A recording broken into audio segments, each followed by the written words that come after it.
నమస్కారం. సత్య న్యూస్ కి స్వాగతం. ముందుగా ముఖ్యాంశాలు.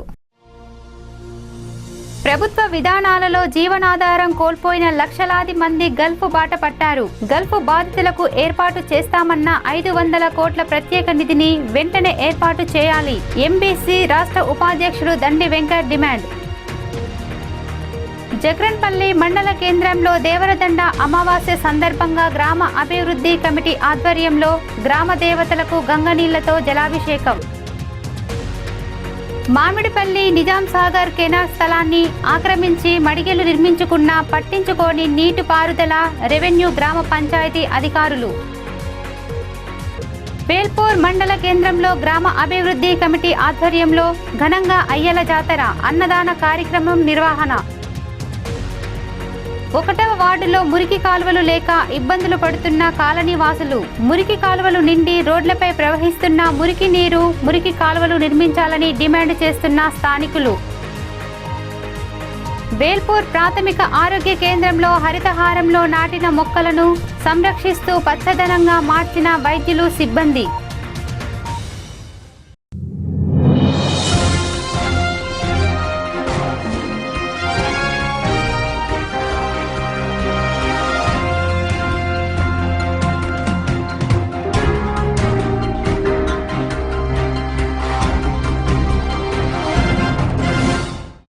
ప్రభుత్వ విధానాలతో కులవృత్తులు కోల్పోయి జీవనాధారం కోసం లక్షలాది మంది గల్ఫ్ బాట పట్టి ఆర్థికంగా నష్టపోయారని, ప్రభుత్వం హామీ ఇచ్చిన విధంగా గల్ఫ్ బాధితులకు 500 కోట్ల ప్రత్యేక నిధిని వెంటనే ఏర్పాటు చేయాలని ఎంబీసీ రాష్ట్ర ఉపాధ్యక్షుడు దండి వెంకట్ డిమాండ్ చేశారు.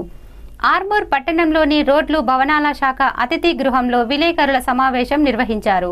ఈ సందర్భంగా ఎంబీసీ రాష్ట్ర ఉపాధ్యక్షుడు దండి వెంకట్ మాట్లాడుతూ, జిల్లా వ్యాప్తంగా జీవనోపాధి లేక గల్ఫ్కు వెళ్లిన ఎంబీసీ కులస్తులు లక్షలాది మంది ఉన్నారని, గల్ఫ్కు వెళ్లి సరైన పనులు లేక అప్పుల పాలయ్యారని, గల్ఫ్ బాధితులకు 500 కోట్లతో ప్రత్యేక నిధిని ఏర్పాటు చేస్తామని మంత్రి కేటీఆర్ హామీ ఇచ్చినా నేటి వరకు ప్రత్యేక నిధిని ఏర్పాటు చేయకపోవడం దారుణమన్నారు. ఆర్మూర్ ప్రాంతంలో ఎంబీసీ కులస్తులే కాకుండా దళితులు కూడా గల్ఫ్కు వెళ్లిన వారిలో ఎక్కువ సంఖ్యలో ఉన్నారన్నారు.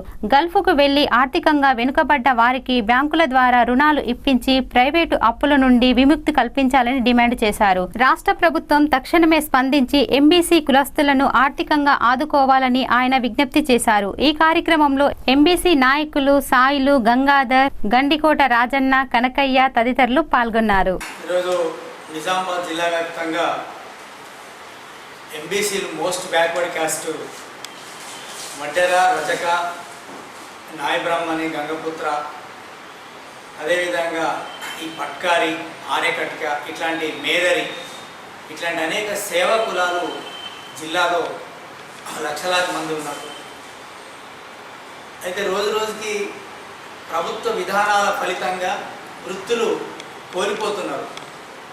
ఈ వృత్తులు కోల్పోవడం మూలంగా పని లేక అనేక మంది గ్రామాలు గల్ఫ్కి వలసపోతున్నటువంటి పరిస్థితి ఈ మధ్యలో మేము గ్రామాలు తిరిగితే కనిపిస్తూ ఉంది. ఉదాహరణకి ఇక్కడ రామచంద్రపల్లిలో వడ్డెర బస్తీ మొత్తం ఇక్కడ ఉన్నటువంటి రాళ్ళ మొత్తం వృత్తి అంతా కూడా ఇవాళ పెద్ద పెద్ద కాంట్రాక్టర్ల చేతిలోకి వెళ్ళిపోయింది. గుట్టలు పెద్ద పెద్ద మిషన్స్ వేశారు. వాళ్ళకి ఉపాధి కోల్పోవడంతో మొత్తం ఇవాళ దాదాపు 10-15 సంవత్సరాలుగా ఫారెన్లో ఉంటున్నారు, అంటే గల్ఫ్లో ఉంటున్నారు. అదేవిధంగా ఇక్కడ దేగాం కానివ్వండి, ఇక్కడ మంతెన కానివ్వండి, ఇక్కడ పడిగెల, ఇట్లా ప్రతి గ్రామం చూస్తే మొత్తం అందరూ గల్ఫ్లో ఉన్నారు. పోనీ అక్కడ పోయిన తర్వాత వీళ్ళందరూ ఏమైనా ఇక్కడ సంపాదించారంటే కనీసం ఒక 5 ఇసాల భూమి కూడా ఇక్కడ సంపాదించాలనే పరిస్థితి. అప్పుల పాలైపోయి అనేక మంది, కొంతమందికి అయితే ఈ ఎంబీసీ కులాలు, ముఖ్యంగా వడ్డెరకు సంబంధించినటువంటి కులాలకి అక్కడ పనిష్మెంట్ కూడా, ఉరిశిక్షలు పడ్డ పరిస్థితి కూడా, చనిపోయిన పరిస్థితి కూడా ఉన్నది. మేము తెలంగాణ ప్రభుత్వాన్ని విజ్ఞప్తి చేసేది ఏంటంటే, గతంలో తెలంగాణ పోరాటం అప్పుడు, ప్రభుత్వం తర్వాత ఎన్నికలప్పుడు ఈ గల్ఫ్ బాధితుల కోసం ప్రత్యేకమైనటువంటి ఒక 500 కోట్ల రూపాయల నిధిని ఒక స్పెషల్ ఫండ్ ఏర్పాటు చేస్తామని చెప్పేసి కేటీఆర్ గారు ప్రకటించడం జరిగింది. కానీ 500 కోట్లు కాదు కదా, ఈ రోజుకి 5 రూపాయలు కూడా ఈ ప్రభుత్వం ఈ గల్ఫ్ బాధితుల కోసం మరి కేటాయించలేదు. ముఖ్యంగా ఈ ఆర్మూరు ప్రాంతంలో అనేక మంది కుటుంబాలు, ఎంబీసీలే కాదు, దళితులు, ఇతర ఉపాధి లేక లేదా ఇతర ఆదాయాలు లేనటువంటి ప్రజలందరూ కూడా గ్రామాలు వలస వెళ్ళారు. ఇక్కడ నిజంగా ఆదాయం కోసం పోయింది కాదు, ఇవాళ కేవలము కార్మికులుగా కూలీలుగా పోయి అక్కడ దుర్భరమైన జీవితాన్ని గడుపుతూ ఉన్నారు, అప్పుల పాలవుతున్నారు, కుటుంబాన్ని వదిలేసిపోతున్నారు. కాబట్టి ఈ ప్రత్యేకంగా ఇందులో ఆర్థికంగా నిజంగా వెనుకబడ్డటువంటి కులాలని సెలెక్ట్ చేసి వీళ్ళందరికీ ప్రభుత్వం బ్యాంకుల ద్వారా రుణాలను ఇచ్చి వీళ్ళు అక్కడ ఉన్నటువంటి ప్రైవేట్ అప్పుల నుంచి విముక్తి కల్పించాలని చెప్పేసి మేము ఈ రాష్ట్ర ప్రభుత్వం డిమాండ్ చేస్తున్నాం. ఈ సమస్య మీద జిల్లా వ్యాప్తంగా కూడా ఒక ఆందోళనకు ప్లాన్ చేస్తున్నాం ఎంబీసీగా. కాబట్టి ఇప్పటికైనా ప్రభుత్వం తక్షణమే నిజామాబాద్ జిల్లాలో ఉన్నటువంటి వాళ్ళందరి కుటుంబాలని వాళ్ళ కుటుంబాలను ఇక్కడికి వచ్చే విధంగా, భార్య పిల్లలతో కలిసి ఉండే విధంగా వారిని రుణ విముక్తులు చేయాలని చెప్పేసి ఎంబీసీ మోస్ట్ బ్యాక్వర్డ్ క్యాస్ట్ జిల్లా కమిటీ ఈ రాష్ట్ర ప్రభుత్వానికి విజ్ఞప్తి చేస్తాం. జక్రన్పల్లి మండల కేంద్రంలో దేవరదండ అమావాస్య సందర్భంగా గ్రామ అభివృద్ధి కమిటీ ఆధ్వర్యంలో గ్రామ దేవతలకు గంగ నీళ్లతో జలాభిషేకం నిర్వహించారు. వీడీసీ సభ్యులు డప్పు వాయిద్యాలతో ఊరేగింపుగా వెళ్లి గ్రామ దేవతలకు ప్రత్యేక పూజలు నిర్వహించి గంగ నీళ్లతో జలాభిషేకం చేసిన అనంతరం గ్రామ పురవీధుల గుండా ఊరేగింపు నిర్వహించారు. అధిక సంఖ్యలో భక్తులు, గ్రామ ప్రజలు పాల్గొన్నారు. జక్రన్పల్లి గ్రామ అభివృద్ధి కమిటీ ఆధ్వర్యంలో దేవరదండ అమావాస్య సందర్భంగా డప్పులతో ఊరేగింపుగా వీధులలో తిరుగుతూ గ్రామ దేవతలకు గంగ నీళ్లతో అభిషేకం చేస్తూ ప్రత్యేక పూజలు చేశారు. గ్రామాన్ని సురక్షితంగా పాడి పంటలతో, పిల్లా పాపలతో కుటుంబ సభ్యులు అందరూ క్షేమంగా ఉండాలని భక్తితో మొక్కి దేవతలకు గంగ నీళ్లతో అభిషేకం చేశారు. ప్రజలు భక్తి శ్రద్ధలతో గంగ నీళ్ల కార్యక్రమంలో పాల్గొన్నారు. ఈ కార్యక్రమంలో గ్రామ అభివృద్ధి కమిటీ సభ్యులు రాజారెడ్డి, బాజన్న, చేపూర్ హనుమన్లు, తొగరి భూమన్న, ప్రసాద్, కారోబర్ గంగాధర్, భక్తులు, గ్రామస్తులు పాల్గొన్నారు. జక్రంపల్లిలో ఈరోజు దేవరదండ అమావాస్య సందర్భంగా గంగ నీళ్ళు తీసుకొచ్చి ప్రతి దేవతల దగ్గర గంగ నీళ్ళతో పూజలు, అభిషేకాలు చేస్తూ ఉంటాము. అలాగే ఇక్కడ నుంచి మొదలుకొని లాస్ట్ పోషమ్మ దగ్గర వరకు అందరి దేవతలను ఎదుర్కొని తీసుకువెళ్ళి చాలా పెద్ద ఎత్తున ఈ పండుగను జరుపుకుంటాము. ఇందులో మహిళలు అందరూ అధిక సంఖ్యలో భక్తులు పాల్గొంటారు. గ్రామ విడిసి ఆధ్వర్యంలో ఈరోజు గంగా నీళ్లకు పోవడం జరిగింది. గంగా నీళ్ళు తీసుకొచ్చి 8 దేవులకు ఓడి బియ్యం పోవడం జరుగుతుంది. ఇప్పుడు పెద్దమ్మ కాడికి పోయినాం. నెక్స్ట్ ఇక్కడ మా ముద్దలమ్మ కాడికి పోయి వచ్చినాం. బేడిల్లమ్మ 8 రకాల దేవుళ్ళు ఉంటాయి. ఇది చాలా పెద్ద ఎత్తున జరుపుకుంటాం. ఊరి ప్రజలందరూ పెద్ద ఎత్తున వచ్చి దీన్ని సక్సెస్ చేస్తారు. ఇప్పుడు ఊర్లో ఇంకా బాగా జరుగుతుంది. ఆర్మూర్ మండలం నిజాం సాగర్ డిస్ట్రిబ్యూటరీ కాల్వపై కొందరు అక్రమార్కులు స్థలాన్ని కబ్జా చేసి మడిగెలు నిర్మించుకున్నారు. లక్షలు విలువ చేసే స్థలాలు అక్రమార్కులు ఆక్రమించి నిర్మాణాలు చేపడుతున్నా నీటిపారుదల శాఖ, రెవెన్యూ శాఖ, గ్రామ పంచాయతీ అధికారులు పట్టించుకోకపోవటంతో అక్రమార్కులు రెచ్చిపోయి నిర్మాణాలు కొనసాగిస్తున్నారు. భవిష్యత్ తరాలకు ఇబ్బందులు కలగకుండా ఉండడానికి రాష్ట్ర ప్రభుత్వం లక్షల కోట్లు ఖర్చు పెట్టి మిషన్ కాకతీయ పథకాన్ని ప్రవేశపెట్టింది. అధికారుల పర్యవేక్షణ లేకపోవటంతో లక్షలు విలువ చేసే ప్రభుత్వ స్థలాలు కబ్జాకు గురవుతున్నాయి. ఆర్మూర్ మండలం మామిడిపల్లి డిస్ట్రిబ్యూటరీ కాల్వాను కాత్రాజీ శ్రీనివాస్, బర్కం సోనియా, కాసం గంగామణిలు సర్వే నెంబర్ 76, 51 ఆ స్థలాలను గ్రామ పంచాయతీ అనుమతి లేకుండానే నిర్మాణాలు పూర్తి చేశారు. మామిడిపల్లి గ్రామ పంచాయతీ పరిధిలో లక్షల విలువ చేసే స్థలంలో మడిగెలు నిర్మించుకున్నారు. దర్జాగా పట్టపగలు నిర్మాణాలు చేస్తున్నట్లు తెలిసిన అధికారులు డబ్బులకు ఆశపడి చూసి చూడనట్లు వ్యవహరిస్తున్నారు. గ్రామ పంచాయతీ వారు సైతం నోటీసులు జారీ చేయకపోవటం ఆశ్చర్యాన్ని కలిగిస్తుంది. గ్రామ సిబ్బందికి అక్రమ నిర్మాణం విషయం తెలిసినా స్థలం నీటిపారుదల శాఖ వారిదని చెప్పి చేతులు దులుపుకున్నారు. నీటిపారుదల శాఖ వారేమో రెవెన్యూ శాఖ బాధ్యత అని తప్పించుకున్నారు. 3 శాఖల అధికారుల మధ్య సమన్వయం లేకపోవటంతో లక్షల విలువగల స్థలం కబ్జాలకు గురై మడిగెలు వెలిశాయి. ఇదే విషయాన్ని ఎంపీపీ ఆర్డీఓకు ఫిర్యాదు చేసి అక్రమ కట్టడాలను తొలగించాలని కోరారు. ఈ విషయంపై గ్రామ పంచాయతీ కార్యదర్శిని వివరణ కోరగా అనుమతికి మించి అక్రమ కట్టడాల విషయంపై అధికారులకు చెబుతామని ఆయన అన్నారు.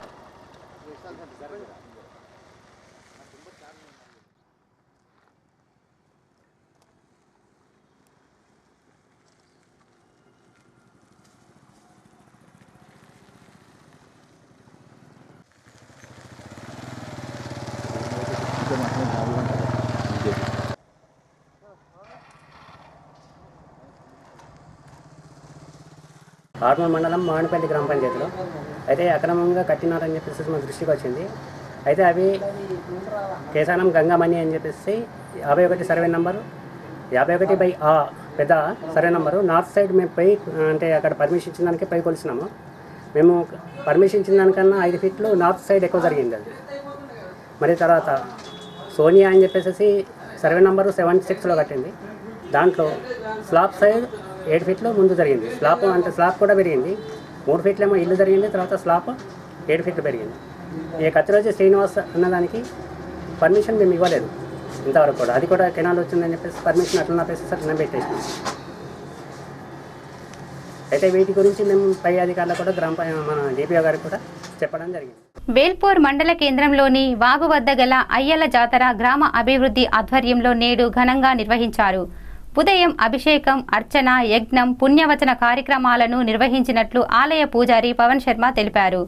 జాతర అనంతరం అన్నదాన కార్యక్రమం నిర్వహించారు. ఈ సందర్భంగా ఆలయ పూజారి పవన్ శర్మ మాట్లాడుతూ గ్రామ అభివృద్ధి కమిటీ ఆధ్వర్యంలో అయ్యల జాతర ఘనంగా నిర్వహించినట్లు చెప్పారు. జాతరకు అధిక సంఖ్యలో భక్తులు హాజరైనట్లు తెలిపారు. అనంతరం వీడీసీ అధ్యక్షులు మాట్లాడుతూ అయ్యల జాతరను చాలా సంవత్సర కాలంగా నిర్వహిస్తున్నట్లు చెప్పారు. ఈ సందర్భంగా అన్నదాన కార్యక్రమం నిర్వహిస్తున్నట్లు తెలిపారు. ఈ కార్యక్రమంలో గ్రామ అభివృద్ధి కమిటీ సభ్యులు కృష్ణ, ప్రతాప్, బాలప్రసాద్, అశోక్ తదితరులు పాల్గొన్నారు.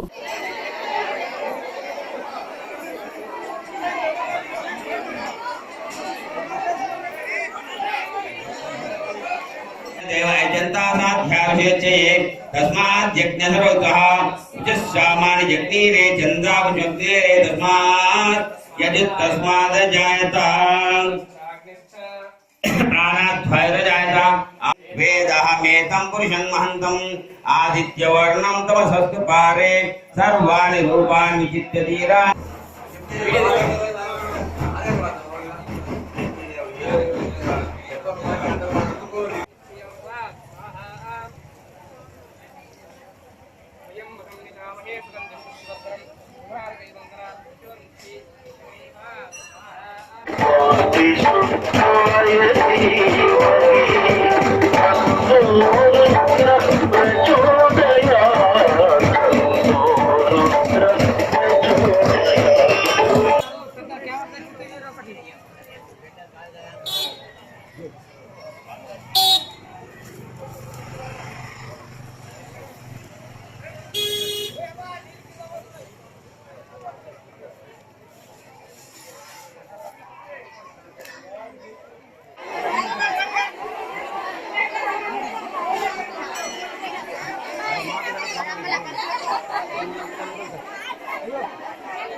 శివాయ. ప్రతి సంవత్సరము గ్రామాభివృద్ధి కమిటీ ఆధ్వర్యంలో మన వేల్పూర్ గ్రామం లోపల మౌని అమావాస్య అంటే మాఘమాసం కంటే వచ్చేటువంటి ముందు పుష్య అమావాస్య రోజున ఇక్కడ జాతర నిర్వహించడం ఆనవాయితీగా మారింది. ప్రతి సంవత్సరం కూడా గ్రామాభివృద్ధి కమిటీ తరఫున ఇక్కడ అన్నదానం ఏర్పాటు చేయడం జరుగుతుంది. అందరూ వచ్చి ఈశ్వరుణ్ణి ఆరాధిస్తూ భక్తులందరూ కూడా స్వామివారి తీర్థ ప్రసాదాన్ని స్వీకరించి తరిస్తూ జరుగుతున్నటువంటి ఈ దేనికి అందరూ కూడా అన్నదానంలో పాల్గొని విజయవంతం చేయవలసిందిగా మనవి. ఈరోజు మా వేల్పూర్ గ్రామాభివృద్ధి కమిటీ ఆధ్వర్యంలో ఇక్కడ మా గ్రామంలోని అయ్యల జాతర కార్యక్రమం ఈరోజు మా గ్రామాభివృద్ధి కమిటీ ద్వారా ఇక్కడ అన్నదాన కార్యక్రమం కానీ మరియు మా వేల్పూర్ గ్రామ ప్రజలు వచ్చి ఇక్కడ శ్రీ రాజరాజేశ్వర స్వామిని దర్శించుకోవడం జరుగుతుంది. ప్రతి సంవత్సరం ఇక్కడ జాతర జరగడం నిజంగా మా అదృష్టము. దీన్ని ఇంకా ముందు ఎంతో ఘనంగా జరుపుకోవడానికి మా గ్రామాభివృద్ధి కమిటీ కృషి చేస్తుందని తెలుసు. ఆర్మూర్ పట్టణంలోని 1వ వార్డు ఒడ్డెర కాలనీ, సంతోష్ నగర్ కాలనీలో మురికి కాలువలు సక్రమంగా లేక కాలనీ వాసులు తీవ్ర ఇబ్బందులు పడుతున్నారు.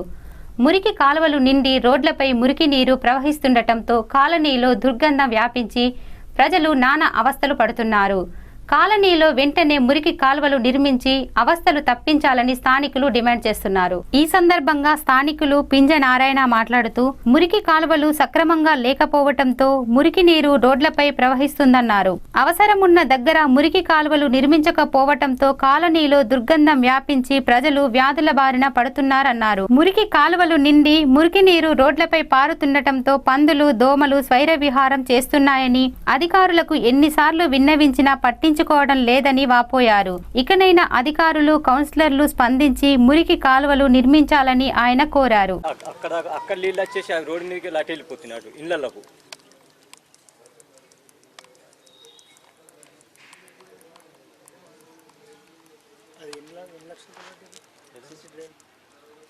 ఇది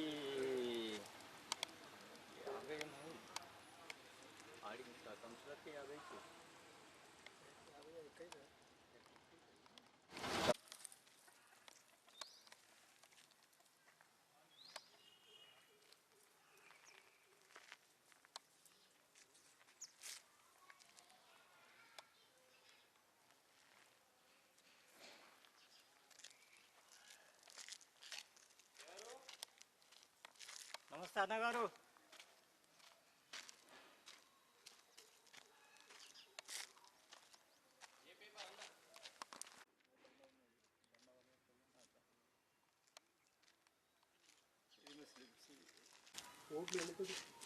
మనం మొన్ననా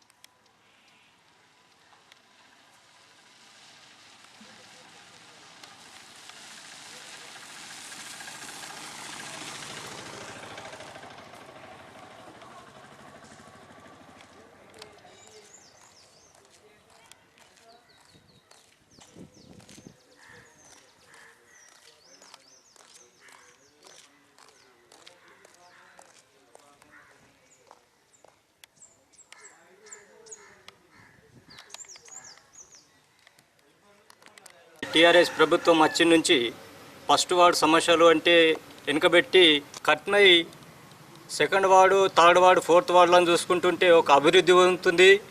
ఫస్ట్ వార్డు మాత్రం వెనుకపోతుంది. మరి మా కౌన్సిలర్ ఏ చెప్పినా కానీ పట్టించుకోవడం లేదు. మురికి కాలాలేమో ఉన్న దగ్గర, ఇండ్లు ఉన్న దగ్గర మురికి కాలాలు కట్టించడం లేదు. లేని దగ్గర మాత్రము డ్రైనేజీలు కట్టడము, ర్యాంపులను పోసడము, వాటర్ ఎక్కువ వచ్చిన దగ్గర ర్యాంపులు కట్టమంటే కూడా కట్టడం లేదు. ఇది గత సంవత్సరాల నుంచి మేము 10-30 సంవత్సరాల నుంచి చెప్పుకుంటూనే వస్తున్నాము. 30 ఏళ్ళ మేము కౌన్సిలర్కు కానీ రామచంద్రరాయుడు ఉన్నప్పటి నుంచి కానీ చెప్తూనే ఉన్నాం. ఇప్పుడున్న కౌన్సిలర్ కూడా చెప్పాం, చేస్తామంటారు, చేస్తలేరు. రోడ్లు లేవు, సీసీ రోడ్లు లేవు, వాటర్ ఇబ్బంది ఉంది, అన్ని విధాలుగా ఇబ్బంది ఉంది. ఇక్కడ నైట్ వద్దామనంటే చీకటి కూడా ఉన్నాయి, చెట్లు ఉన్నాయి. కాబట్టి ఒక ట్రాన్స్ఫారం కూడా శాంక్షన్ అయింది. ఆ ట్రాన్స్ఫారం కూడా పెడతామని చెప్పేసి మాకు హామీ ఇచ్చిండు. ఆ హామీ ప్రకారంగా ఇంతవరకు మాకు ట్రాన్స్ఫారం కూడా రాలేదు. కాబట్టి ఆ ట్రాన్స్ఫారం ఎక్కడ పోయింది అని చెప్పేసి అడిగితే సపోర్ట్ చేస్తలేడు. దానికోసము ఈ ట్రాన్స్ఫారం మాకు వెంటనే మాకు ఈ ఏరియాకు మా ఫస్ట్ వార్డులో సంతోష్ నగర్ గల్లీలో ట్రాన్స్ఫారం కొత్తది పెట్టించాలని చెప్పేసి మేము మున్సిపల్ చైర్మన్ను, కమిషనర్ను ఇద్దరిని కోరుతున్నాను. దయచేసి ఫస్ట్ వార్డుకి వచ్చి ఒకసారి చూడండి, ఫస్ట్ వార్డులో ఎట్లా జరుగుతుంది, ఏముంది. వెనుకబడి కులాలు అంటే బలి వర్గ కులాలు లెక్క ఉన్నది. ఎందుకంటే అన్నిటికీ దీని సమస్యలు చూస్తుంటే ముందటికి పోవాలని అనుకుంటే ఎవరు ఒక ఇండ్లు కట్టుకున్న తందుకు కూడా వెనుకకు అచ్చడం ఉన్నది కానీ ముందటికి మాత్రం పోవడం లేదు. కాబట్టి దీంతో దయచేసి ప్రతి ఒక్క వారికి మురికి కాలువలు మాత్రం మంచిగా డ్రైనేజ్ కట్టించాలని చెప్పేసి నా యొక్క మనవి.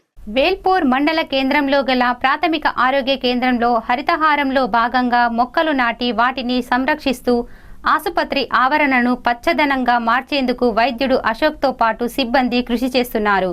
చెట్లు ఉంటేనే మానవాళికి మనుగడ ఉంటుందని డాక్టర్ అశోక్ తెలిపారు. ఈ సందర్భంగా ప్రాథమిక ఆరోగ్య కేంద్రం వైద్యుడు డాక్టర్ అశోక్ మాట్లాడుతూ ముఖ్యమంత్రి కేసీఆర్, జిల్లా కలెక్టర్ యోగితారాణా ఆదేశాల మేరకు హరితహారంలో నాటిన మొక్కలను సంరక్షించాల్సిన బాధ్యత అందరిది అని చెప్పారు. ఇందులో భాగంగా మొక్కలకు ఉదయం, సాయంత్రం నీళ్లు పోస్తూ కాపాడుకుంటున్నట్లు తెలిపారు. మొక్కలు పెరిగి వృక్షాలుగా మారితే ఆసుపత్రికి వచ్చే రోగులకు చెట్ల ద్వారా స్వచ్ఛమైన గాలితో పాటు ఆక్సిజన్ దొరుకుతుందని అన్నారు. అలాగే అలాగే ఆసుపత్రి ఆవరణలో పండ్ల చెట్లు సైతం పెంచుతున్నట్లు చెప్పారు. ప్రతిరోజు అరగంట చెట్ల రక్షణ బాధ్యతగా తీసుకున్నట్లు తెలిపారు. మొక్కల సంరక్షణలో డాక్టర్ వసుధారాణి, సూపర్వైజర్ సాయి, సిబ్బంది ప్రభాకర్, శ్రీనివాస్, కవిత, ఏఎన్ఎంలు, ఆశా వర్కర్లు పాల్గొన్నట్లు తెలిపారు.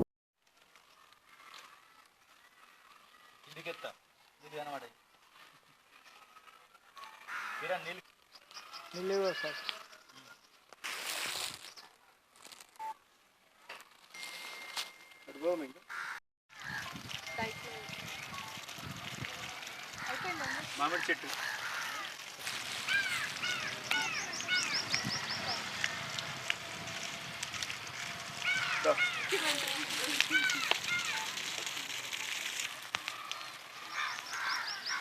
సార్ ఒక్క నిమిషం చూడండి.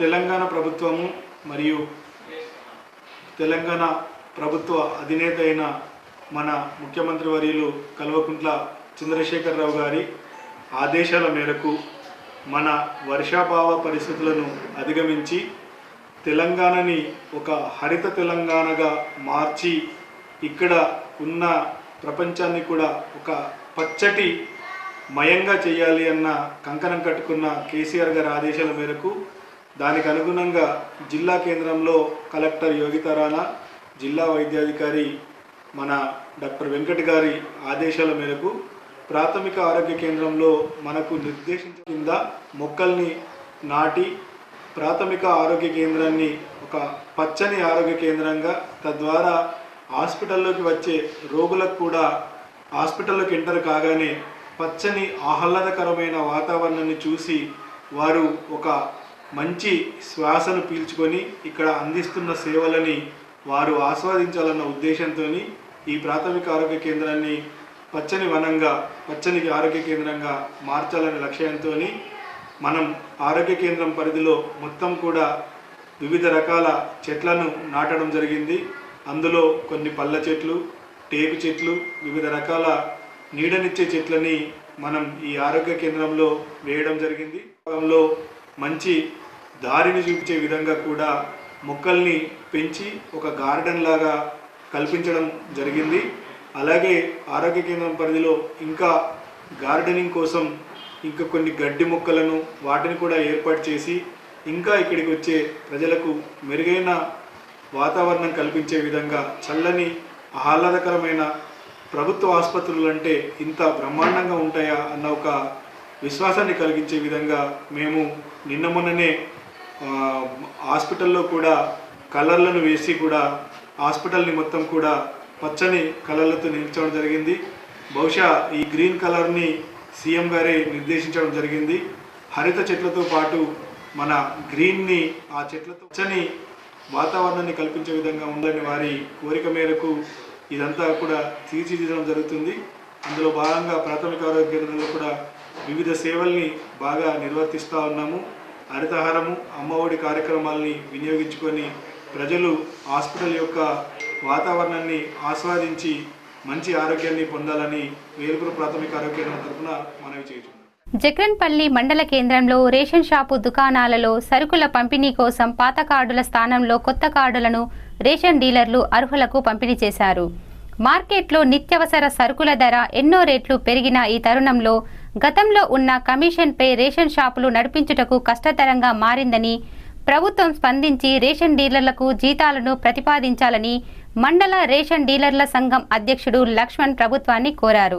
జక్రన్పల్లి మండల కేంద్రంలో రేషన్ షాపుల డీలర్ల అధ్యక్షుడు లక్ష్మణ్ మాట్లాడుతూ, ప్రస్తుతం నిత్యావసర సరుకులు ఆకాశాన్నంటిన ఈ తరుణంలో పాత పద్ధతి కమిషన్పై సరుకుల పంపిణీ చేయటం కుటుంబాలను పోషించడం భారంగా మారిందని అన్నారు. పిల్లల చదువులు ఎన్నో సమస్యలు బాధిస్తున్నాయని అన్నారు. ప్రభుత్వం ఇప్పటికైనా తమ బాధను మానవతా దృక్పథంతో భావించి జీతాలు ప్రతిపాదించినచో రేషన్ డీలర్ల కుటుంబాలు కుటుంబాలు జీవితాంతం తెలంగాణ ప్రభుత్వాన్ని గుండెల్లో పెట్టుకొని ఉంటుందని కోరారు. జిల్లా MP Kavitha, rural MLA Bajireddy Govardhan, MLC Bhupathi రెడ్డిలు చొరవ చూపి ప్రభుత్వం దృష్టికి తీసుకువెళ్లి రేషన్ డీలర్ల కుటుంబాలను ఆదుకోవాలని కోరారు. బియ్యం కానీ, చక్కెర కానీ, కిరోసిన్ కానీ పొద్దున్న 8 నుంచి మధ్యాహ్నం 1 గంట వరకు, సాయంత్రం 4 నుంచి 8 గంటల వరకు డైలీ రూపాయలు తరలిస్తున్నాము.